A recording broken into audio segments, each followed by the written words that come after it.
Muy bien, buenas tardes. En primer lugar, como corresponde a este tipo de salones, recuerden ustedes, por favor, apagar los móviles y ponerlos en silencio. Eso indica que es lo primero que debo decir.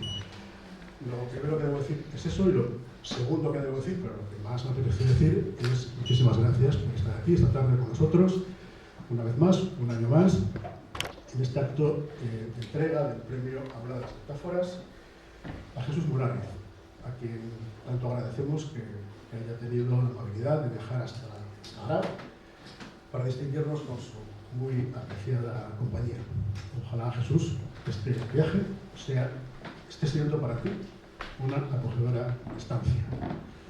A lo largo de mi intervención haré algunas menciones a algunos de los títulos de tus libros. Es una forma soterrada de homenaje, porque no sé si el resto de los que están aquí lo van a percibir, pero estoy seguro de que tú sí, por eso lo hago. El primer libro, los primeros libros de Jesús, se titulaba precisamente Viajes y Estancias. Jesús Munárriz, Corazón Independiente, ese es otro título de otro de sus libros. Podríamos decir, es una expresión un poco vulgar, lo reconozco, pero podríamos decir que es un hombre orquesta de la poesía, es un hombre poesía. Alguien para quien la poesía, según él mismo proclama el título de alguna de sus intervenciones públicas de no hace mucho tiempo, alguien para quien la poesía es una forma de vida. Jesús es, por encima de todo, poeta, pero también es, además de antólogo y crítico y unas cuantas cosas más, es traductor y es editor de poesía.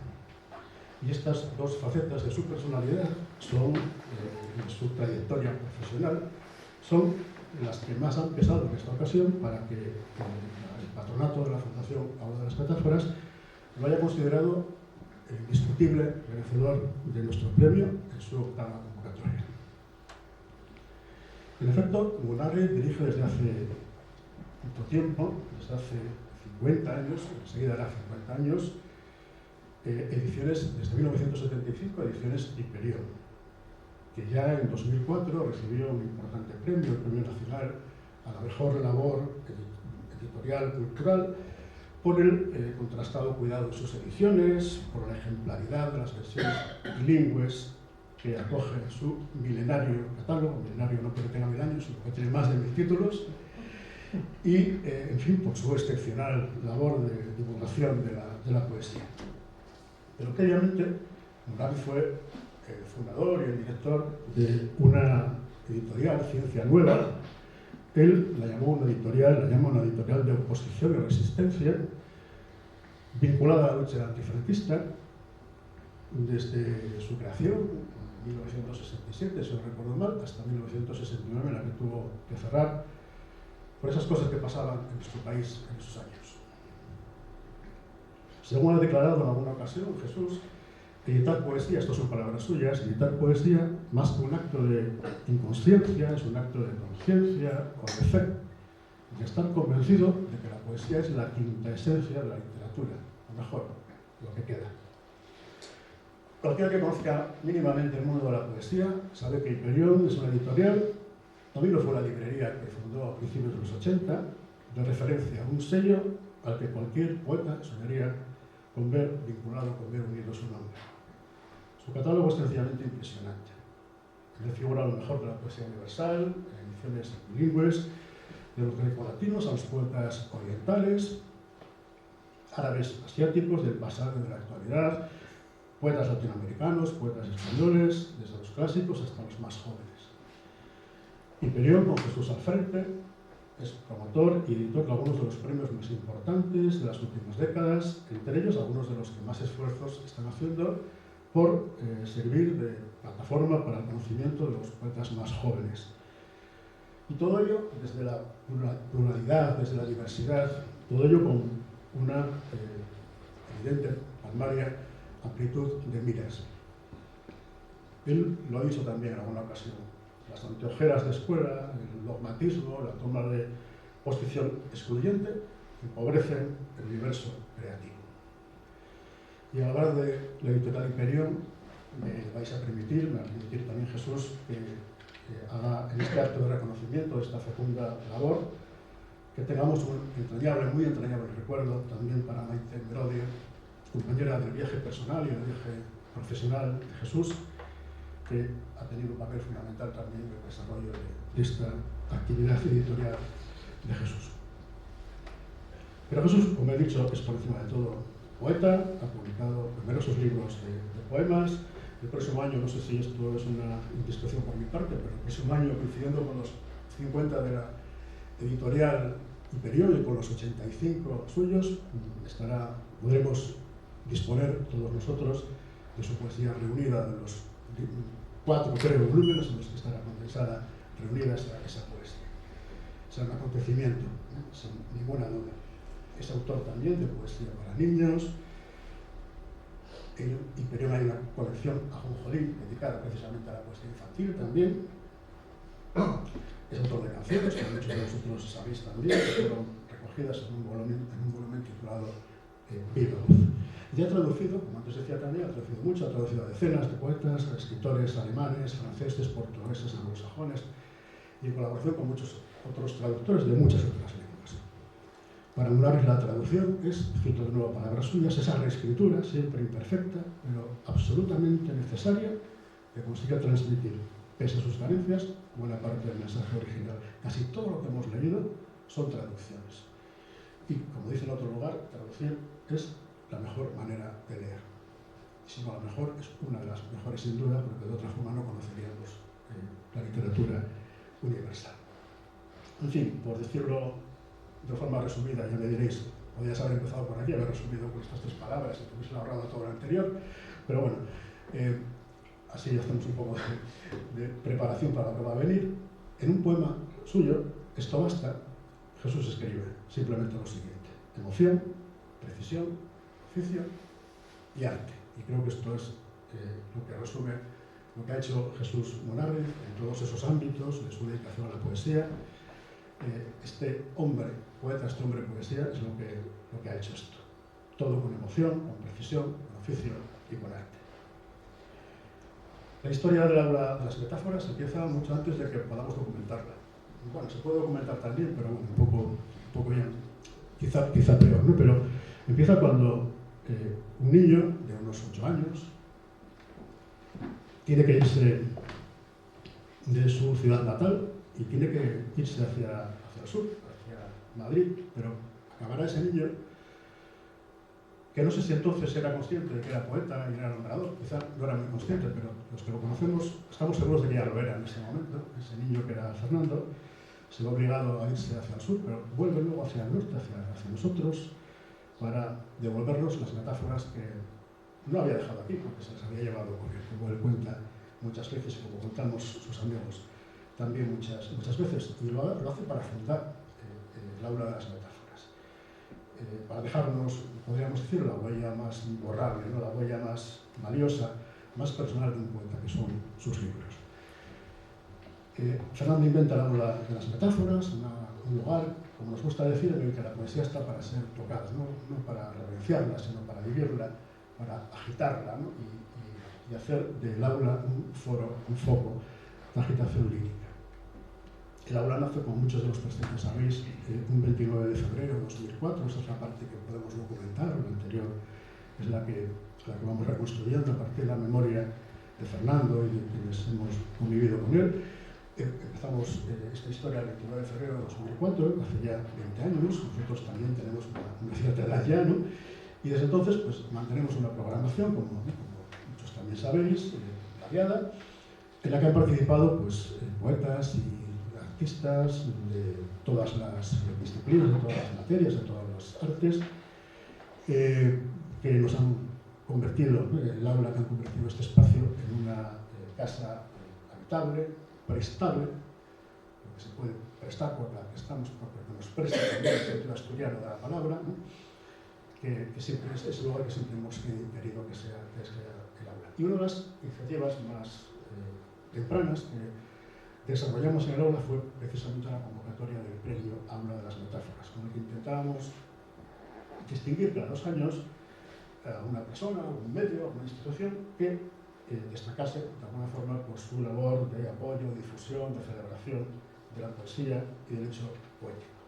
Es un premio sin dotación económica, me atrevo a decir que como los mejores, y el ganador recibe, eso sí, una magnífica, original, magnética escultura, esta que podéis apreciar aquí, obra de la artista mallorquín Pep Carrió, que es esa escalera que nos recuerda las raíces, que nos recuerda las ramas que compartimos y que nos atan, ¿no? Los peldaños que subimos y los peldaños que bajamos para encontrarnos en el lugar común y cordial de la palabra.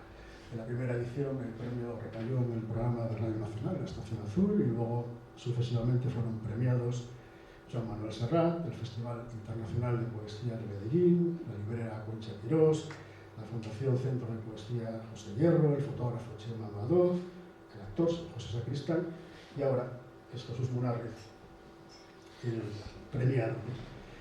Con él charlará en breve, después de que intervengan el resto de las personas que lo hará detrás de mí y antes que ellos.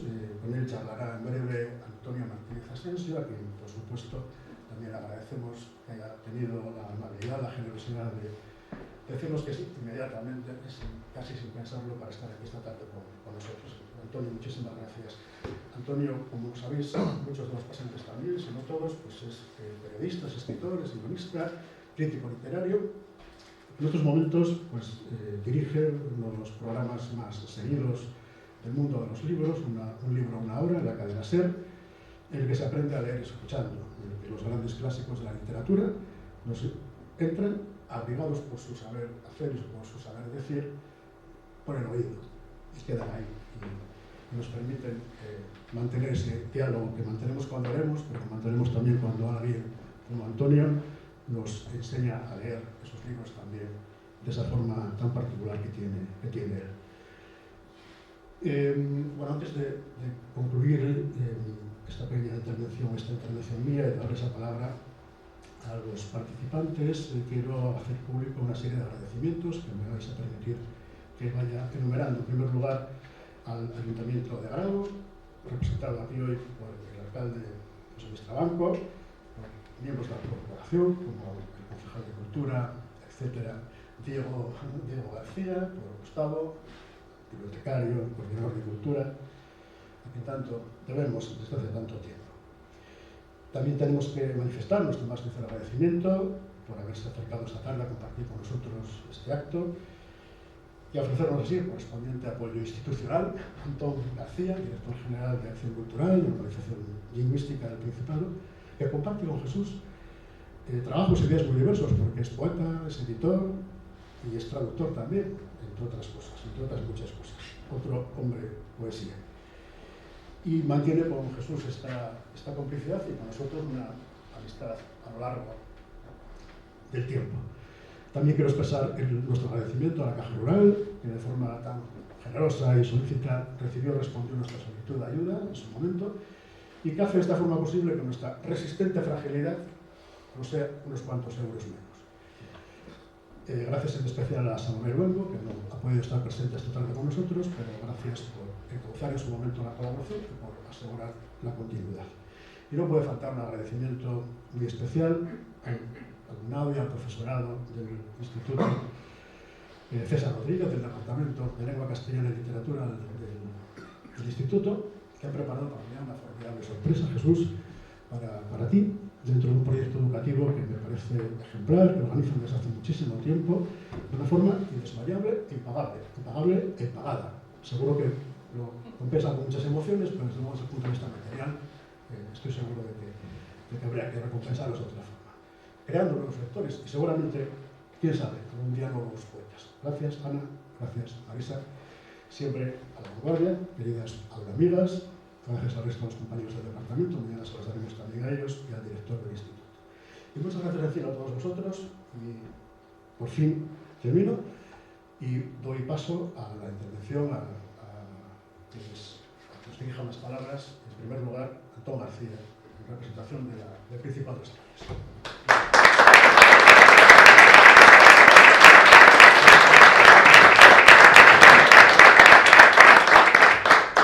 Muchísimas gracias días, Leopoldo, señor alcalde, autoridades del ayuntamiento, Fernando Beltrán, Antonio, Jesús Munarriz, amigos, amigas.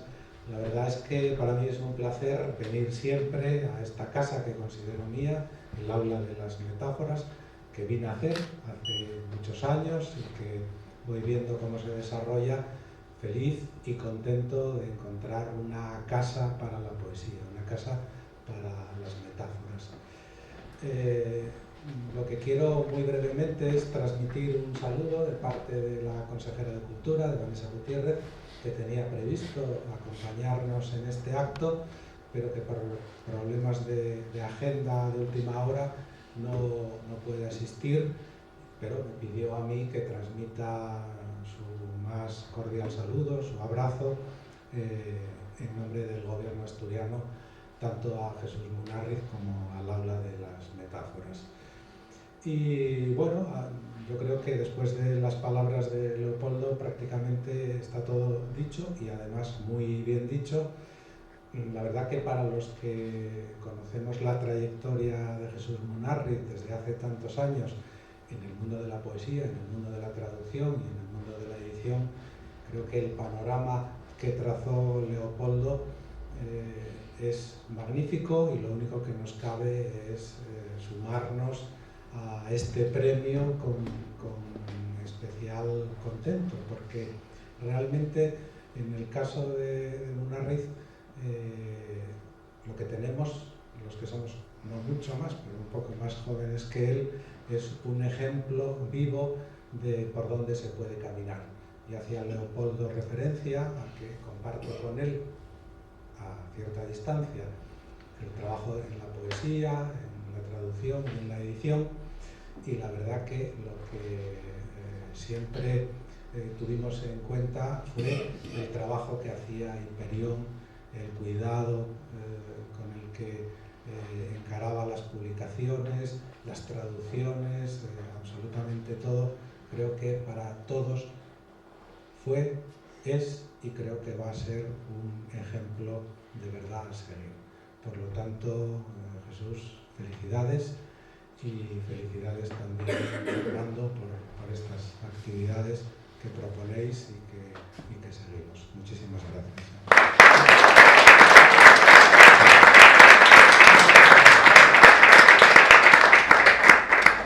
Muchas gracias, Antón, y ahora te cedo la palabra, alcalde.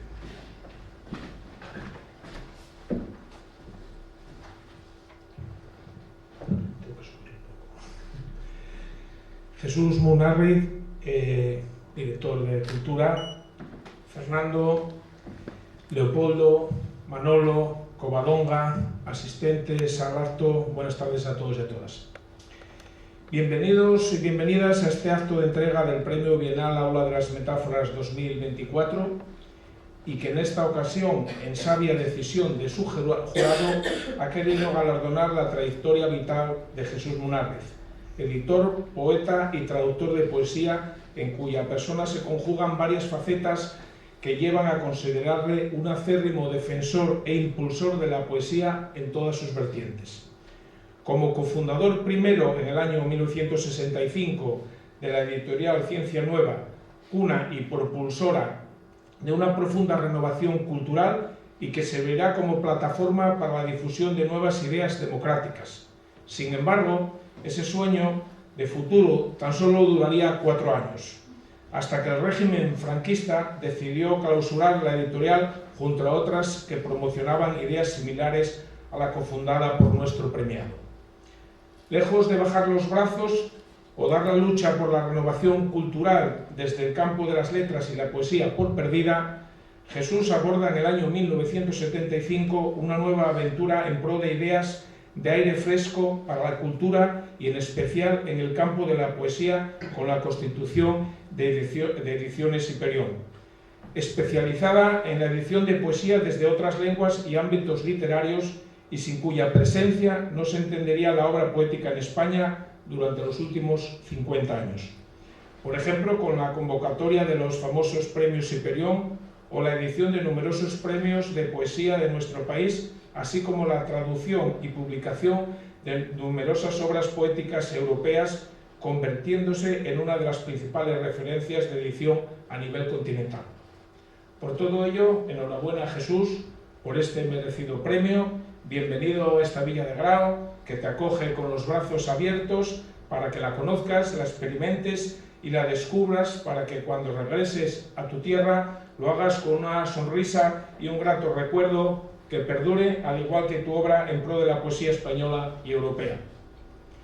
No quisiera finalizar esta intervención sin retirar nuestro más firme apoyo y agradecimiento a la labor que desempeña la Fundación Alba de las Metáforas, que desde aquella maravillosa metáfora del calendario, un 29 de febrero de 2004, echaba a andar en la Villa de Grao con el propósito firme de ser no solamente un templo de la poesía y una galería de arte, cosas que ya han alcanzado con creces, sino también con la misión encubierta de convertirse en una dinamizadora y propulsora de la vida cultural local y regional.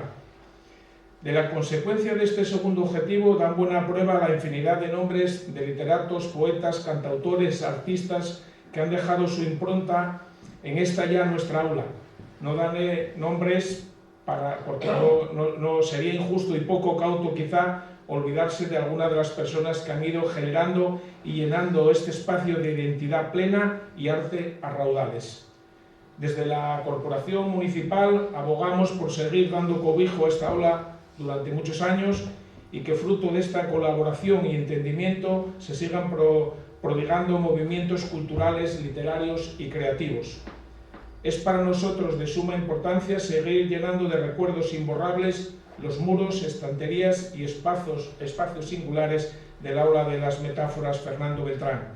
Y para ello seguimos estando a disposición de la Fundación para la colaboración y elaboración de un programa de actividades que dote de sentido pleno la existencia de dicha aula y que se integre de forma totalmente indisoluble en la vida cultural tanto a nivel municipal como regional. Terminaré haciendo alusión a un verso escrito por el galardonado del día de hoy, Jesús Munárriz, en su poema Canción, y que dice así: espero me perdonen los recitadores de poesía presentes en la sala. Te irás, me iré, se irán nuestros amigos, otros vendrán, el mundo será de ellos. Me iré, te irás, seguiremos queriéndonos en estos versos. Dicen que cada persona interpreta los versos de un poema a su manera y que esa visión particular forma parte del mismo poema. Pues bien, para mí en estos versos de Munárriz se halla el reflejo de los que estamos hoy aquí. Pasaremos y seremos recuerdos en este mundo que le darán los que vengan después para tratar de hacer lo suyo con cosas mejores o peores, pero suyas al fin y al cabo. Y estoy seguro de que si son recuerdos tan maravillosos como los que nos aportan Jesús Munárriz y el Aula de las Metáforas, no solo hoy, sino durante toda su existencia, esto no puede ir nada más que a mejor. Gracias a todos y a todas.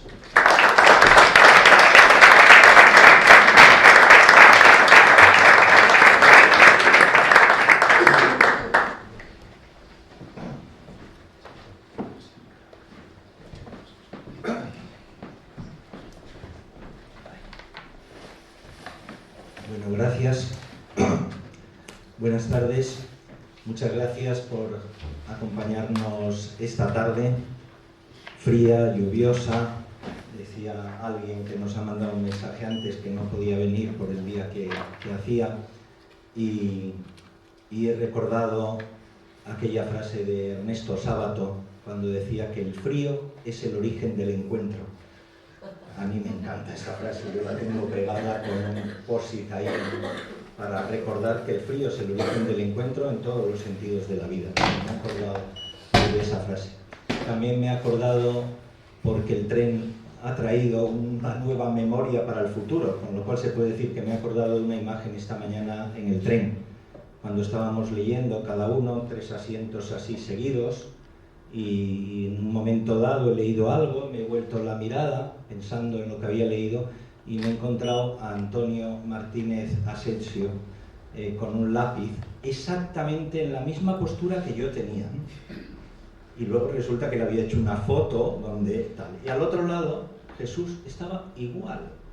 Entonces este lápiz quiero hacerle un homenaje al lápiz de los que leemos, de los que subrayamos, de los que creemos que hay frases como el frío es el origen del encuentro, que son maravillosas, ¿no? Y que llegan en un momento pues como hoy, en el que no te habías acordado nunca de esa frase de sábado y hoy tiene su razón de ser. Lo importante hoy es que entreguemos el premio lo antes posible, daros las gracias una vez más por acercaros. Leopoldo ha hecho una glosa magnífica. Muchas gracias, Leopoldo, por repasarnos a todos y ponernos ahí. Muchas gracias a las profesoras del instituto, que veo a la alumna del instituto. Ha sido una alegría verte ahora en la visita que hemos hecho al aula, pero una alegría. No la conozco, acabo de conocer, la hemos puesto allí en primera fila porque es lo más importante de todo esto que hacemos, de verdad. De verdad, tú eres la más importante de todos nosotros, de esto que se hace, ¿no? Estos libros que se donan, estos actos, que han sido más de 300 a lo largo de 20 años, que miramos para atrás y no nos lo creemos. Que luego vino la pandemia y nos deshizo un poco en distintos caminos, pero antes de la pandemia, 500 personas, aquí ha venido lo más granado, lo mejor, lo más granado y a lo mejor también lo contrario, ¿no? Lo más incómodo, lo más agitado, los más descorazonados han pasado por aquí para compartir sus fríos y sus bufandas, ¿no? Y es maravilloso esto que ha pasado con el aula. Yo hay veces, de verdad, que no me lo creo, cuando hacemos recorridos como hoy para enseñarles a Jesús, a Antonio, lo que tenemos aquí. Muchas gracias, alcalde, por esta defensa. Veo allí a Pepe Sierra, José, muchas gracias. Hace 20 años yo llegué a aquel despacho, no nos conocíamos, yo cogí un autobús en Oviedo después de una noche, claro, se puede decir de copas, pero queda mal, una noche de vértigo, de escalofrío, de abismo, de poesía, ¿no?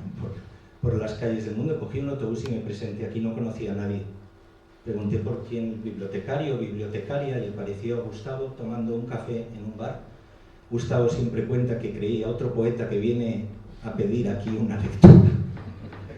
Y un rato después estábamos en el despacho del alcalde, tuvimos una brega maravillosa y empezó a marchar el aula, que siempre ha tenido el apoyo también de las distintas corporaciones, hay que decirlo, pero que ahora tenemos pues una familiaridad y un mano a mano y un fluir que te agradezco.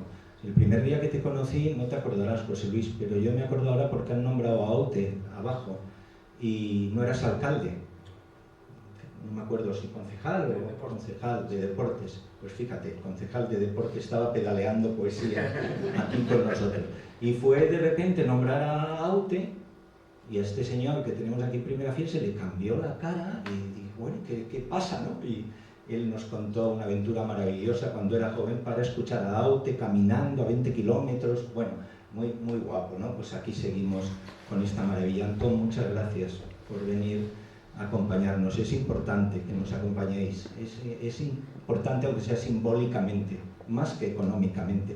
Somos una fundación frágil, voluntariamente frágil. Lo hemos sido siempre. Cada vez que cambia el concejal y ve las cuentas en esa primera reunión, yo tengo que decir, concejal, ya sé lo que estarás pensando. Pero somos así, somos frágiles voluntariamente. Gracias a eso hemos sido independientes también, hemos caminado, hemos hecho lo que hemos podido, pero siempre con ese apoyo. Y por eso te agradezco que vengas.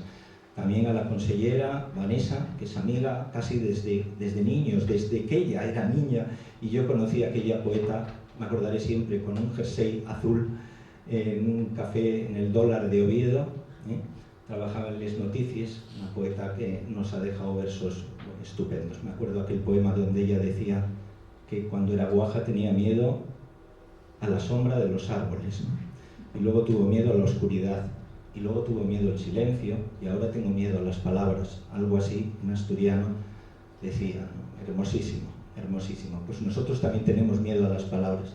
También empiezan a pesar las palabras a veces más que los años, ¿no? Pero bueno, ese es nuestro oficio, lo que hemos elegido, lo que hemos luchado y lo que creemos que es útil, y por eso damos la lata y estamos aquí, pum, pum, pum, avanzando, ¿no? Jesús Munarriz, pues hoy no damos un premio, damos 5 premios de golpe, porque es el editor, es el librero, decía Leopoldo en las palabras que ha dicho, que es el editor de todo el mundo, ha editado a todo el mundo, y a quien no ha editado ha querido ser editado por Hiperión, ¿no? Todo el mundo quería ser editado por Hiperión, no cabíamos todos, imagino, y Jesús nos lo contará ahora con Antonio, ¿no? Pero todo el mundo. Traductor de todo también, demostrando que la poesía es una lengua universal, ¿no? Poeta, pues un poeta que ha sacrificado su oficio de poeta por ser todos esos otros oficios, y a veces nos hemos olvidado del poeta que hay aquí, ¿no? Y que hoy nos acompaña. Y librero. Para mí es importante, Jesús, tu labor de librero, más en la sombra, porque allí estaba Maite, que ha recordado Jesús. Y Maite nos acaba de dejar hace muy poco. ¿Cómo no vamos a recordar a Maite esta tarde, Jesús? Si era mi amiga, tu compañera y mi maravilla cada vez que estaba allí, cada vez que ella me engañaba y me decía, ven que hay una cosa que corregir, y había un libro, ¿no? Había un libro nuevo. Jesús Munarriz, hoy se cumple un acto de justicia poética, porque teníamos que haberle dado el premio hace mucho, siempre ha sido finalista, siempre ha estado ahí. Jesús, te lo he confesado esta mañana en el tren, y es verdad, pero yo editaba con Hiperión y a mí me daba siempre un pudor final tremendo, ¿no? Digo, si es que es el premio más justo, lo hablábamos con Leopoldo un año tras otro, digo, ya Leopoldo, y hablábamos y no sabíamos qué hacer. Afortunadamente, Jesús, has vendido Hiperión, pues ya no sé quién lleva la edición, ya no serás mi editor, aunque serás siempre mi, no sé, tú dirás el adjetivo, mi hermano, ¿no? Del alma, y este premio te lo merecías hace mucho, y te lo vamos a dar hoy con una alegría tremenda, con una justicia tremenda. Te lo va a dar el alcalde de Grao, porque creo que es el que nos representa a todos, el que representa esta villa maravillosa Moscona, que hoy tiene, de verdad, un día de lujo. Esta inmensa minoría que estamos hoy aquí, como decía Juan Ramón Jiménez, la poesía es para la inmensa minoría. Esta inmensa minoría que te acompañamos hoy, tenemos el lujo de estar presentes en un momento muy, muy, muy especial. Yo diría que histórico, porque este premio no te lo da el aula de las metáforas. Y me lo ha dicho mucha gente esta mañana, Luis García Montero, que sabéis que está en Cádiz porque hoy le nombraban hijo adoptivo y no ha podido venir. Bueno, ya nos dijo que no podía ser porque coincidió, pero hablábamos con él, le mandaba el abrazo, y no sé por qué acabo de mencionar a Luis, que me ha ido el santo al cielo. Estaba diciendo algo que era interesante, pero me ha ido el santo al cielo. Bueno, que en realidad se lo está dando la poesía española ya, es lo que me quería decir. No es un premio del aula, te lo estamos dando todos, Jesús. Entonces, José Luis, pues por favor, esta escalera maravillosa de Pep Carrión.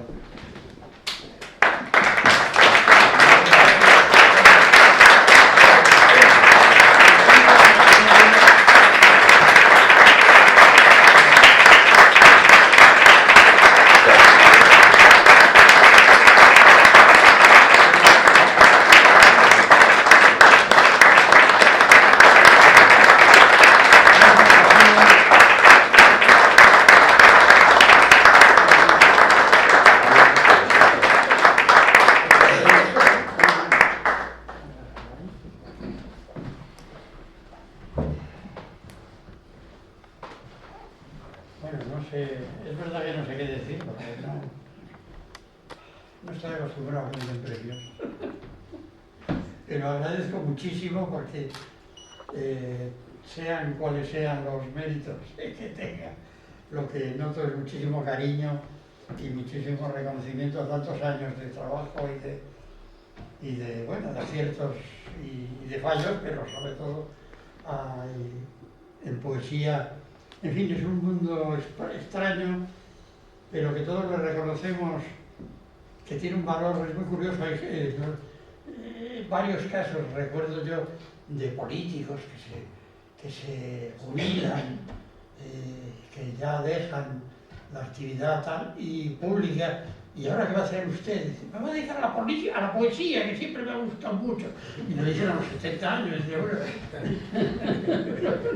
Pero se ve que es un valor universal, o sea que la gente tiene muy claro que eso de la poesía es algo más valioso que muchas otras actividades, ¿no?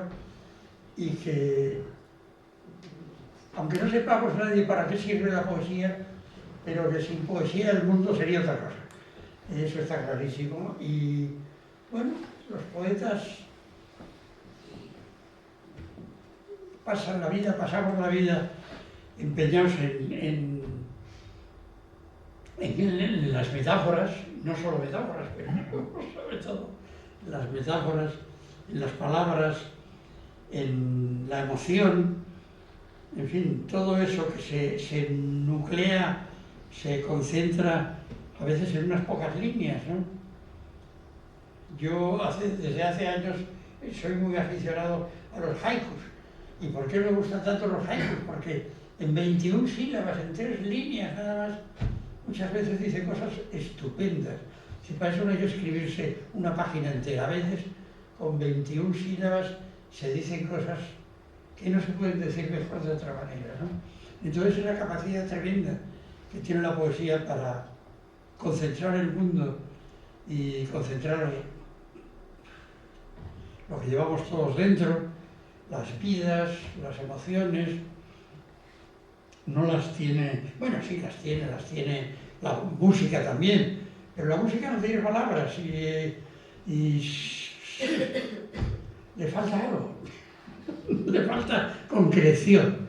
Tiene otras virtudes, evidentemente tiene la universalidad del lenguaje musical, que hace que con una melodía pueda sentir lo mismo un japonés o un ruso que un americano, porque, bueno, ahí está Mozart y todos lo escuchamos y decimos qué maravilla.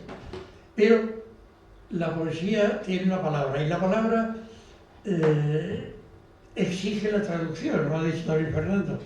La poesía tiene el defecto de que si uno no conoce el idioma en que está escrita, no se puede entender, pero nos incita a los que sabemos idiomas a verterla, a traducirla, y en realidad toda la poesía que conocemos, que hemos leído en toda nuestra vida, una parte será la española, pero toda la demás es poesía traducida, desde Homero, Safo, en fin, hasta Shakespeare, hasta Goethe, hasta en fin, todos los grandes de la poesía universal, los hemos leído en castellano y alguien los ha tenido que poner en castellano, ¿no?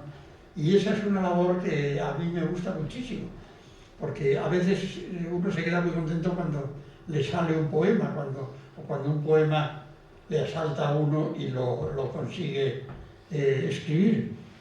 Pero esa otra forma de trabajar, que es decir, bueno, a mí hoy no se me ocurre nada, pero voy a coger un poema estupendo de un señor que lo escribió en otro idioma y lo voy a poner en el nuestro para que lo puedan leer los demás. Esa es una labor que a mí me gusta muchísimo y por eso he repetido tantas veces mi labor de traductor. Y sigo haciéndolo, con cosas sueltas, en fin, no con libros enteros ya, pero sí con muchos, cuando surge algún poema concreto. Así que, bueno, la poesía es tantas cosas y nos refleja, nos llena, nos inspira, nos alienta, es un consuelo en momentos, muchas veces es un consuelo en momentos difíciles, es más para momentos difíciles que para los momentos de exaltación, porque cuando estamos muy contentos es más fácil que nos olvidemos de la poesía, cuando estamos tristes es más fácil que nos acordemos de algún poema que nos pueda ayudar o apoyar o ayudarnos a salir del hoyo, ¿no? Pero en fin, sin saber para qué sirve la poesía, a mí me ha servido para estar toda la vida dedicado a ella desde todos los puntos de vista y siempre encantado de lo que estaba haciendo. Has hecho muy bien en recordar a Maite, a mi compañera Maite Merodio, que murió este mes de julio y que, bueno, pues era la otra mitad, era Hiperión, éramos ella y éramos yo, y era yo, en fin, cada uno tenía sus zonas y cada uno hacía lo que sabía y podía, siempre de común acuerdo.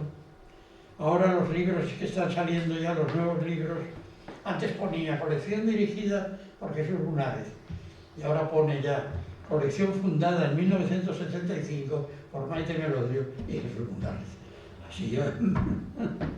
En fin, para que quede siempre constancia. Yo he traído ese libro último que hay ahí, El trago largo. Precisamente ha sido un libro que ha salido con muy mala pata, porque salió en el mes de julio y Maite murió en el mes de julio. Entonces, en la época final de la elaboración del libro, yo no le pude hacer caso. Luego el libro lo querían presentar, yo no estaba para presentaciones, lo querían llevar a la feria del libro, yo no estaba a la feria del libro. O sea que, bueno, y me sorprendió mucho que ayer me mandó un crítico de aquí una nota que ha publicado en Lauren Martínez. ¿eh? Lauren, me has dicho. Lauren, sí, en la Nueva España, En Culturas. estos días. En fin, Te toca todavía hablar mucho. sí, bueno, me callo que ya es hora de callar. No te calles. Gracias a todos.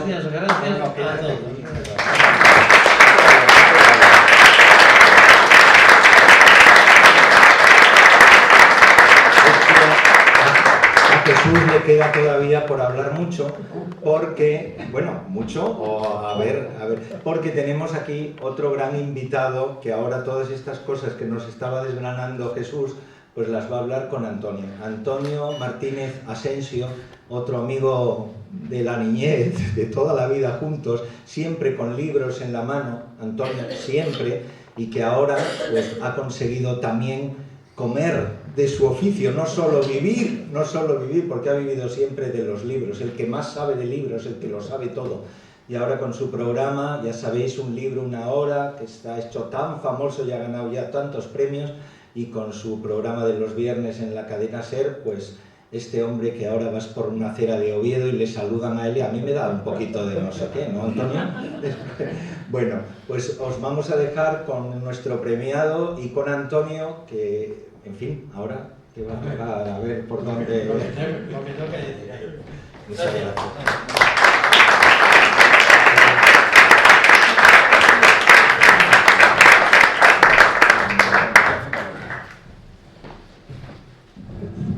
Bueno, pues muchísimas gracias. Esto hace falta, ¿no? Esto funciona, sí.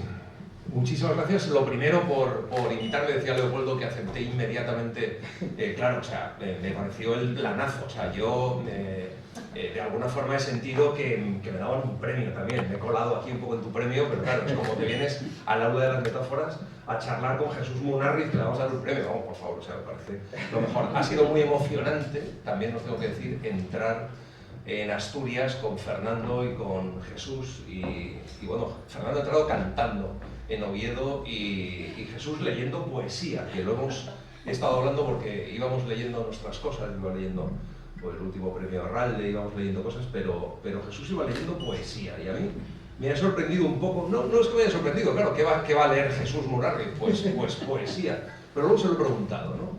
Porque no es novela. Sí, Es poesía. Bueno, lo último ya te dije ayer, lo último que estoy leyendo a estas alturas, bueno, leyendo, es el Quijote. El Quijote. Esto, o sea, antes de acostarme, me leo un par de capítulos del Quijote. Pero me has dicho que realmente la novela era difícil, que encontraras algo, que dijera algo esencial, ¿no? Me parece como un pasatiempo, lo Claro. que es, ¿no? Es como ir al cine, bueno, una película y otra película, ¿Cuántas películas de esas de verdad Claro. son buenas? ¿Cuántas novelas pueden decir dentro de 100 años? Pues hombre, 100 años de soledad, sí, va a quedar. Pero entre esa y... Me da miedo como el libro, si quieres. A ver, una cosa. No, bueno, ya, sí. Si me acostumbro a tenerlo... Bueno, pues, yo quería que nos contaras, como editor, claro, yo tengo un poco la sensación de que no solo has editado a todo el mundo, sino que de alguna forma has definido un poco la poesía que se hacía en España. ¿Hasta qué punto tú tienes la sensación de que has influido en el movimiento poético en España? Que se ha publicado un poco, que se ha leído, de alguna forma lo que el editor al final ha decidido que era ese camino poético que se estaba escribiendo. Bueno, los poetas extranjeros hasta, digamos, hasta la guerra, casi no se traducían en España, había muy poca tradición de traducción, de manera que, por ejemplo, los poetas de la generación del 27 tienen poco contacto con Juan Ramón a través de Zenobia, un poquito, pero no son lectores de poesía extranjera. Lorca, que ha leído, bueno, pues en Nueva York debió leer algo, pero poco. No eran sus lecturas habituales. E incluso la generación de posguerra, la generación de los 50 estupendos poetas, pues yo creo que no hay traducciones de Gil de Viedma. Gil de Viedma leía en inglés perfectamente y tal, pero yo creo que pues Ángel González muy tarde leería en inglés cuando estuvo en Estados Unidos, pero no era... Yo me refería más un poco a hasta qué punto tú tienes la sensación de que has influido en lo que los lectores de poesía en España han leído. Tú al final has marcado como editor. Bueno, ¿cuál era la poesía que se leía en España, ¿no? El dar a conocer, pues, Paul Celan, ¿no? Pues un poeta en lengua alemana, que en realidad no era alemán, pero bueno, poeta en lengua alemana del que no había libros en España. Entonces, un poeta muy importante en la poesía europea del siglo XX.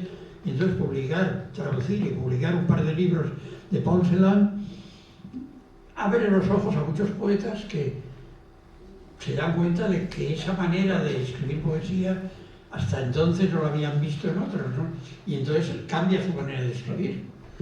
Cuéntame ahora un secreto. Yo estuve repasando antes de ayer, parte de tu obra y la verdad es que es impresionante, pero me he encontrado también, bueno, yo quería de alguna forma que tus versos un poco fueran las preguntas de esta conversación, ¿no? Hay un poema que dices, somos gente rarita los poetas, capaces de matar por una errata o de dedicar días a un epíteto. Eso nosotros los mayores, otros, los menores, los jóvenes, los nuevos, no sé si afinan tanto o si prescinden de bobadas, dirán. De precisión, replico, argamasa de los mejores versos.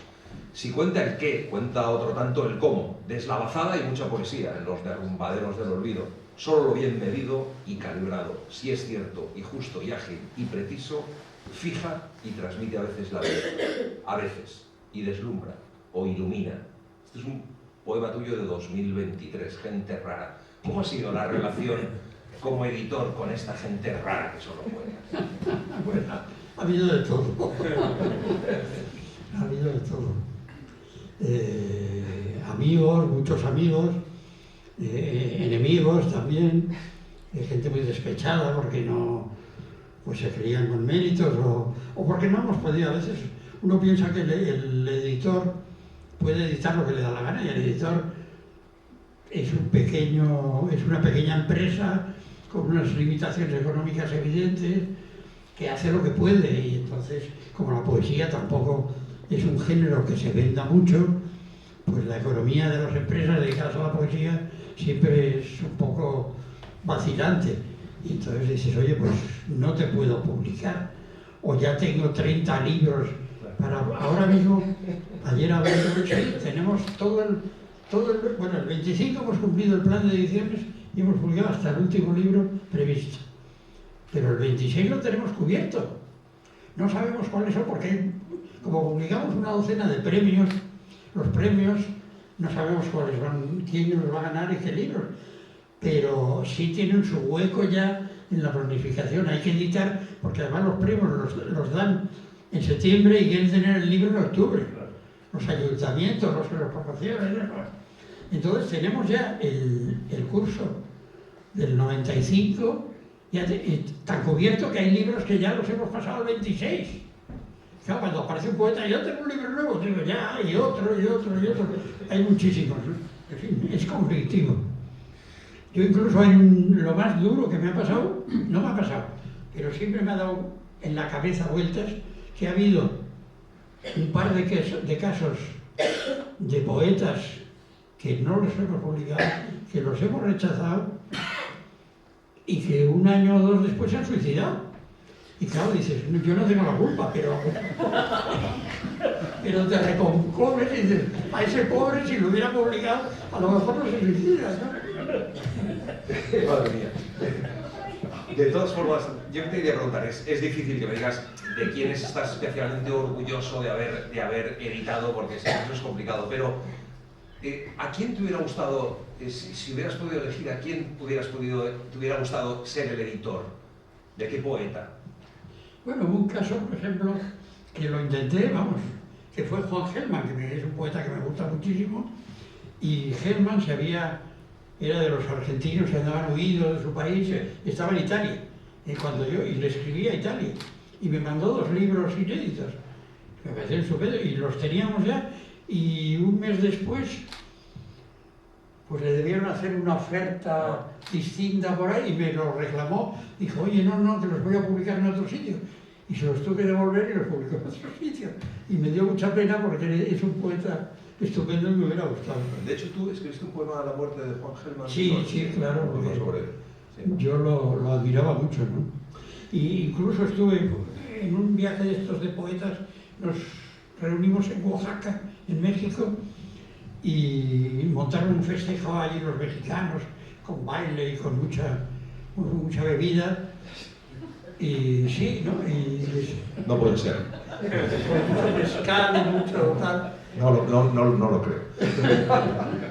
Y Gelman, su mujer y yo estuvimos en una mesa toda la noche y me contó la historia completa del secuestro de su hijo y su nuera, que los secuestraron, desaparecieron, eran de esos mexicanos, y él estuvo luego buscando porque su nuera tuvo una niña cuando estaba secuestrada por la policía.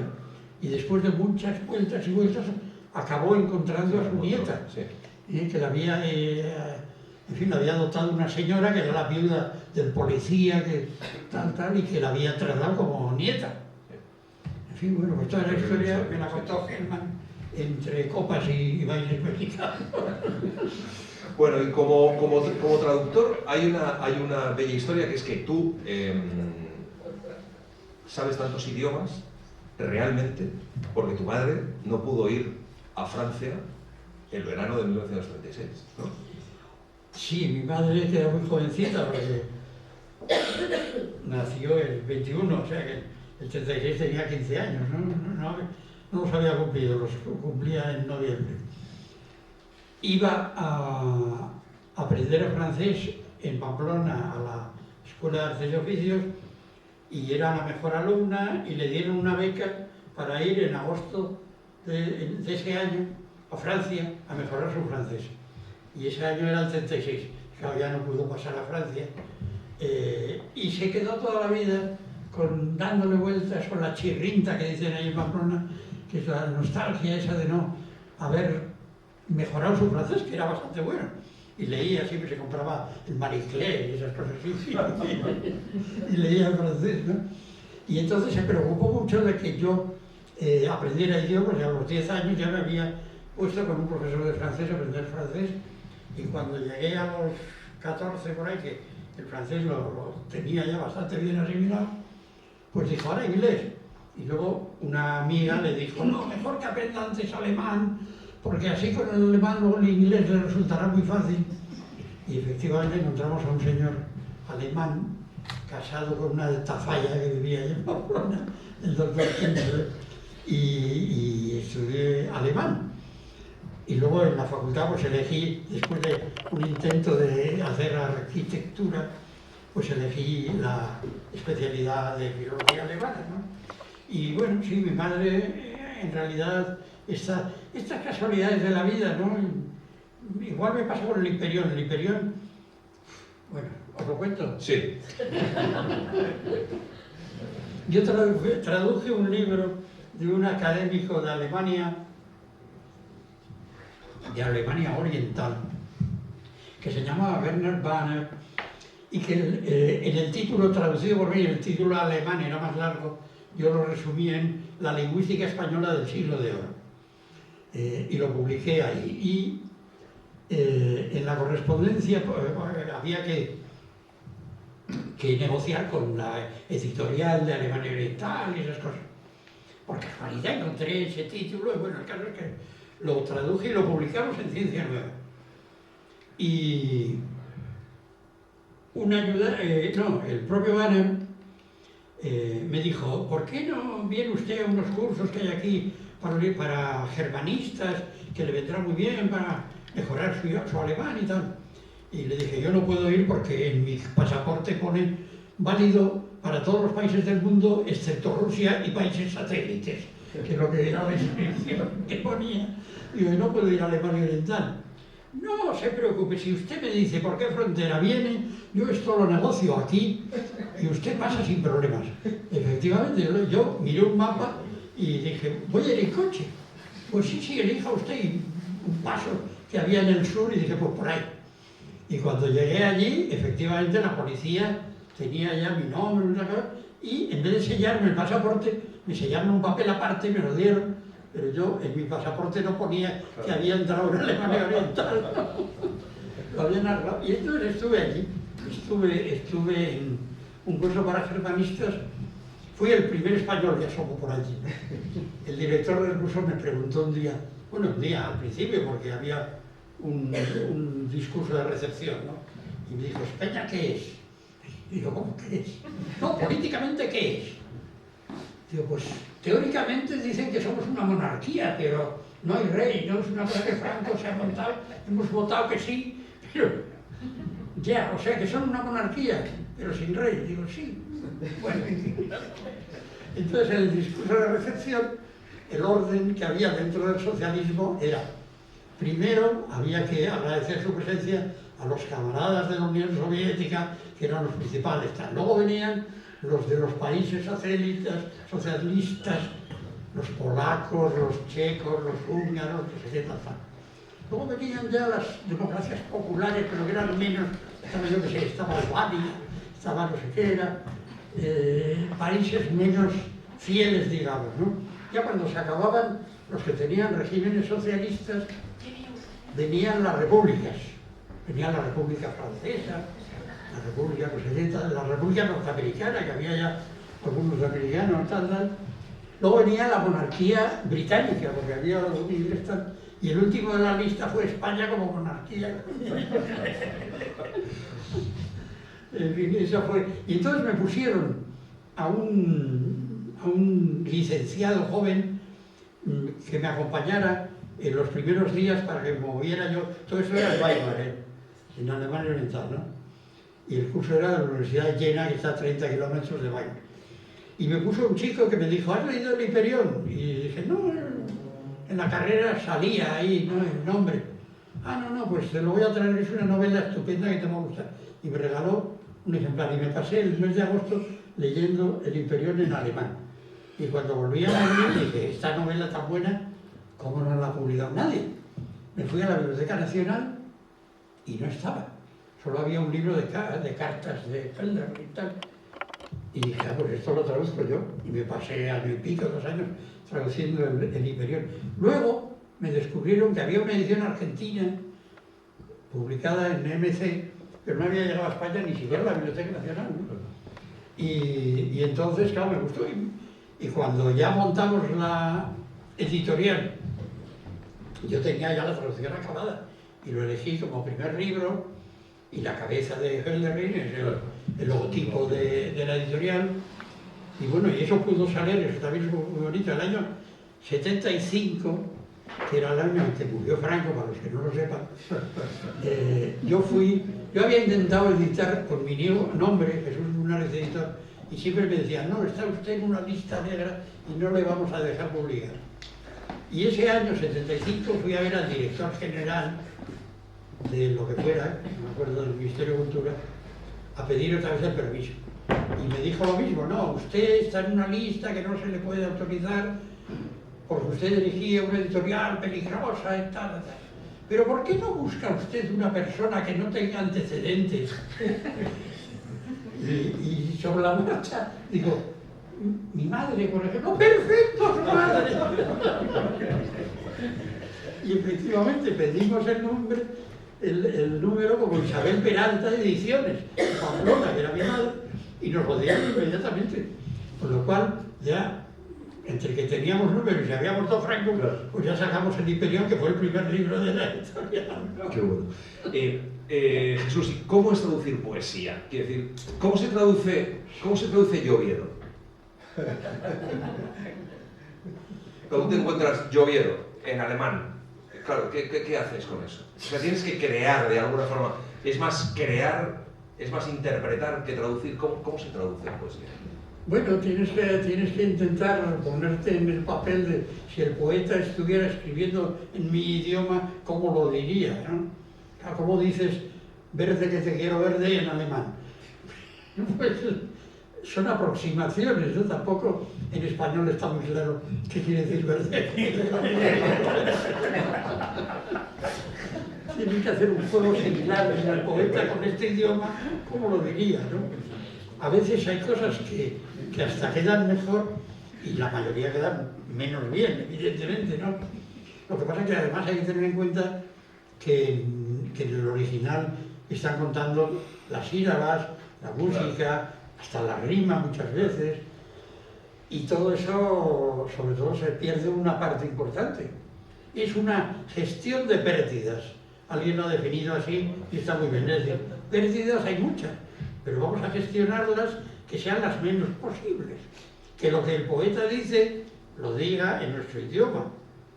Ahora, que lo diga de la misma manera, de la más parecida posible, ¿no? En fin, es un trabajo de artesanía, ¿no? Decías, bueno, cuando de repente es como que no me salía un poema, bueno, voy a traducir, bueno, a mí me parece mucho más trabajo, ¿no? Mucho más difícil a lo mejor. Sí, pero partes ya de una base, claro. Este es un poema estupendo en inglés o en alemán. Dice, bueno, pues vamos a ver cómo consigo que en español también sea bueno. Vale, y de la traducción sí que te lo puedo preguntar, ¿de qué traducción estás especialmente orgulloso o qué poeta estás especialmente orgulloso de haber traducido, especialmente contento de haberlo traído? Bueno, del propio Hölderlin, que ha sido siempre, en fin, el santo protector de la casa, ¿no? Las que más me gustan, a mí me gustan mucho cómo quedó un libro de sonetos de Rilke, por ejemplo, y Las flores del mal de Baudelaire.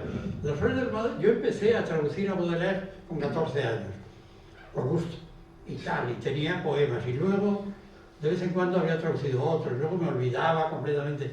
Y luego salieron muchas ediciones en español, en castellano, algunas de amigos míos, además, de Martínez de Merlo, tal, buenas de Antonio Martínez Arreón, que son buenas traducciones. Sí. Pero después de mucho, de haber ya una docena por lo menos de traducciones distintas, un día dije, oye, y yo, ¿por qué no he publicado nada de Baudelaire? Y dije, lo voy a sacar. Cogí las viejas traducciones que tenía y me puse a traducir Las flores del mal y dije, no voy a mirar lo que ha dicho ningún otro traductor para que no me puedan influir. Voy a hacer que me salga a mí como me sale a mí y se acabó. Y bueno, luego yo creo que ha gustado mucho, así que no debió quedar mal. Muy bien. Bueno, yo te decía antes que como poeta hemos hablado mínimamente del papel de editor y del papel de traductor como poeta. Yo te decía que estuve repasando estos días tu poesía y me ha pasado eso, que he recuperado algún libro que me ha parecido impresionante, esos Tus ojos, que antes lo comentábamos, de 1981, y es curioso, porque yo estaba ahí más o menos preparando a ver qué podría hablar contigo y al final eso se me olvidó, me puse a leer y me pasaron las horas. Entonces sí que es verdad que me gustaría un poco, para hablar un poco de tu faceta de poeta también, pues recuperar a lo mejor alguno de tus poemas y que esos versos sean un poco los que me sirvan para preguntarte, ¿no? sobre tu labor como poeta. He seleccionado, por ejemplo, el deseo. Si algo ha marcado el rumbo de mi vida es sin duda el deseo, esa imposible búsqueda de todo lo que está más allá, a la que debo cuanto de valioso, hermoso o placentero encontré más acá. El deseo. ¿Podrías mantener, en 1981 escribías estos versos? ¿Qué es un poco lo que ha marcado el rumbo de tu vida si hablamos de tu labor como poeta? Bueno, el deseo puede ser muchas cosas, claro, a los 20 y tantos no es lo mismo que a los 80 y tantos. Claro. Hombre, sí, es el deseo, claro, de algo que no se tiene, lo que no se tiene se desea, y esa búsqueda de lo que no se tiene te puede llevar a descubrimientos y a hallazgos, ¿no? Pero claro, depende mucho de la edad de quien lo diga, ¿no? En esa época, pues yo estaba convencidísimo de que eso era así, ahora lo matizaría mucho. Dices, por eso estoy en las palabras, porque el silencio vive si la palabra calla, y el olvido se extiende donde el amor deserta, y de las mordeduras gozosas o crueles solo queda la huella que arrancan a las prensas. Por eso estoy en las palabras. ¿Por qué has estado Bueno, porque presumo una razón en las palabras? Porque lo que queda, efectivamente, lo que queda de nosotros, si queda algo, suelen ser las palabras y poco más. Es decir, que se hunden los edificios, se hunden los imperios, se hunden los países, hay de todo, y sin embargo, un poema de hace 2000 años no se ha hundido, sigue vivo, lo podemos seguir leyendo y además nos sigue comunicando lo que el poeta sentía cuando lo escribió, esa capacidad que tiene la poesía de sobrevivir a casi todo, ¿no? Incluso a trocitos. O sea, tenemos a una poeta como Safo, de la que se ha perdido el 90% de lo que escribió, y lo poco que queda aún nos sirve para decir qué gran poeta, qué poema, qué maravilla, Safo, ¿no? Y son unos restos, unas briznas de lo que esta mujer escribió, ¿no? Y cuando nos queda la obra completa de Dante o de Virgilio, en fin, pues eso sobrevive a todos los emperadores, a todos los millonarios, lo que quieras, ¿no? Así termina este Viajes y Estancias de 1975. Por eso estoy con las palabras y por eso redescubro un sentido al sinsentido en ellas y repito sonidos que heredé sin quererlo. Y es mi roce en su uso, mi paso por la historia. Sí, lo que uno deja, el roce ahí con las palabras que uno ha organizado de otra manera, con las que ha montado unos poemas que esperas que a lo mejor van a seguir interesándole y llegándole a otra gente, a lo mejor, igual que a nosotros seguimos leyendo a Becker, o seguimos leyendo a Machado, en fin, o al Arcipreste de Ita. ¿Qué crees que es lo que va a marcar lo que perdure? Porque ahora hay, la poesía de repente ha tenido como una eclosión de jóvenes poetas que, bueno, pues que hay que ponerlos muy en duda, pero es verdad que lo que ha ocasionado es que de repente se han disparado entre gente joven las cifras de ventas de libros de cierta poesía, por lo menos, ¿no? Al final, ¿el tiempo pondrá a cada uno en su lugar? ¿O crees que al final tienes esa visión un poco pesimista o no de esta, a lo mejor, edición tan comercial que hay ahora? No, yo creo que lo que vale es como el aceite, sobrenada al agua y sale arriba, ¿no? La mala poesía desaparece, se borra, se olvida, por más que la lance, ¿no? Por más que yo creo que no va a tener duración, no lo creo. Y en cambio la buena acaba saliendo. Tenemos además ejemplos en la historia de la poesía española de poetas que han desaparecido durante siglos y luego han vuelto a salir, ¿no? Con Góngora ahora mismo, o con Aldana, con poetas así que todo el mundo parece que se ha olvidado de ellos y de repente alguien los descubre, los vuelve a sacar y todo el mundo dice qué poeta tan bueno es y volvemos a reconocer su valor, ¿no? Sí, absolutamente. Eso a mí me está pasando muchísimo con un libro, una obra en la que yo estoy releyendo clásicos que de repente, bueno, pues vuelves a releer tiempo después y te siguen contando cosas y siguen estando absolutamente presentes, y si los lees en la madurez muchísimo más, ¿no? En la novela pasa lo mismo. Antes hablábamos de Dolores Medio, que es decir, gente que parece que puede desaparecer pero que siempre va a estar ahí, ¿no? Que siempre hay algo que lo sostiene. Si es bueno, se mantiene. Claro. También en esos tus ojos decías quedar, ¿no? Quedar como enterrados, vivos, a los que va faltando el aire, esa única obsesión, sobrevivir cuando la nada acabe con nosotros. Sí, bueno, es lo mismo, ¿no? Es decir, ¿qué podemos dejar? ¿Qué puede quedar? ¿Qué vas a dejar en herencia? Lo poco que tenemos, pues lo que puede quedar son esas palabras que hemos conseguido hilar de una manera diferente, con nuestro mejor saber y hacer, y seguramente pues van a quedar. Claro. Uno de los, yo creo, de tus poemas más conocidos o más citados ha sido Manifiesto. ¿Tú podrías, bueno, cuál sería a lo mejor tu manifiesto desde ahora? ¿Podrías afirmar, antes es verdad que con lo del deseo también es un poema de 1981, pero ¿cuál es la sensación que te queda de tu paso por la poesía, de tu poética, de tus libros? ¿Cuál sería tu manifiesto final? Pues mira, uno que da título a esta antología. Esta antología es de toda mi obra, pero acaba con este poemita, que se llama Trago Largo. Sí. Y dice solo: la juventud, cuánta salud, y la vejez, ay, qué escasez. Y sin embargo, el trago largo da la medida de la vida.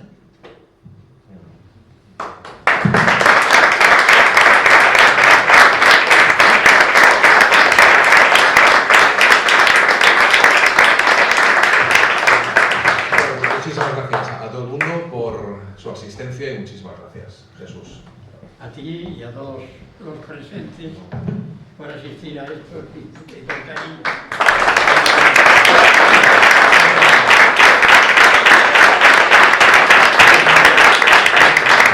Muchas gracias, Antonio, por acompañarnos, por estar con Jesús. Muchas gracias, Jesús, una vez más.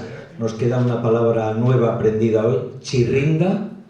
Chirrinta. Chirrinta, que es como nostalgia, ¿no? Algo así. Sí. Saudade, morriña, recordanza. En navarro. En navarro, pero nos queda una nueva palabra: chirrinta. Y algo que has dicho así como final de pasada, no sé si para bien, para mal o para estupendo, que has dicho: en uno de esos viajes de poetas, has dicho, no así, como una cosa.